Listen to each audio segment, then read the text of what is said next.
iPhone 6, look familiar? Apple's 2014 redesign and the first iPhone to feature a larger 4.7-inch display. With this newer, more sleek design that was carried over with slight tweaks to the iPhone 7, does the iPhone 6 earn your money in 2017 as a lower price option? Let's find out in this Should I Buy an iPhone 6 in 2017 video. Let's go.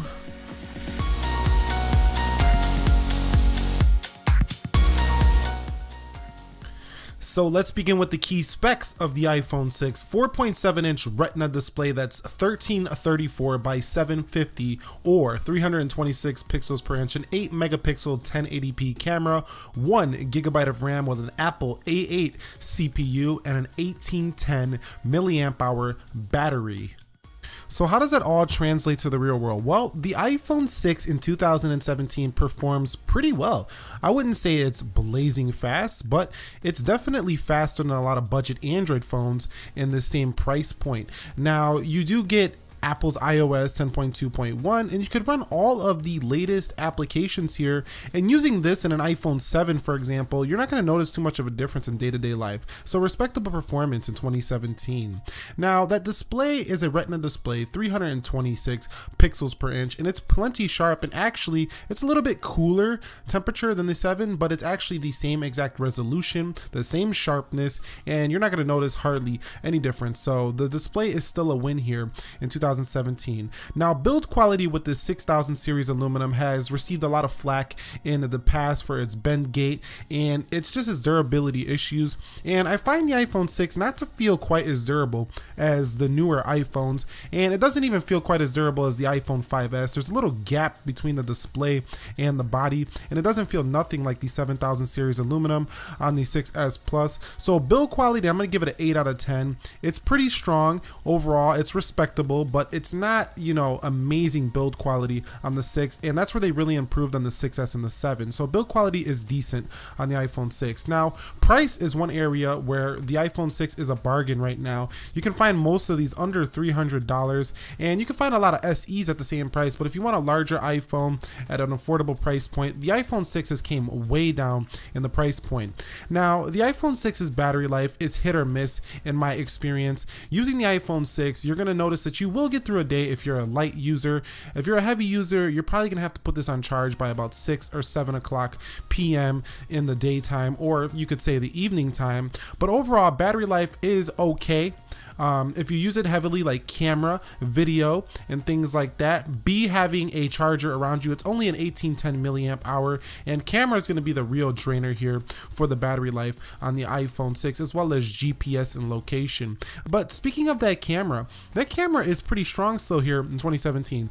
It's an 8 megapixel. Yes, it's not competing with all the latest Androids and the latest iPhones, but you can still create some great content here with the iPhone 6, and I don't think anybody would be bashing you because you have an 8 megapixel camera.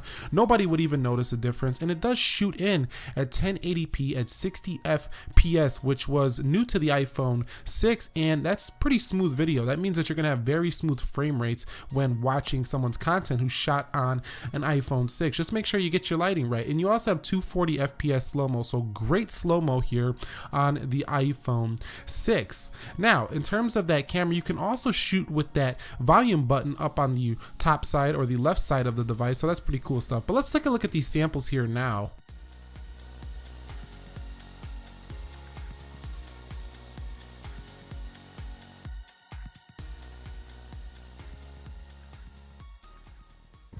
So here is a video sample of the iPhone 6 video recording on the rear. This is coming directly from the iPhone 6's audio source as well as the camera.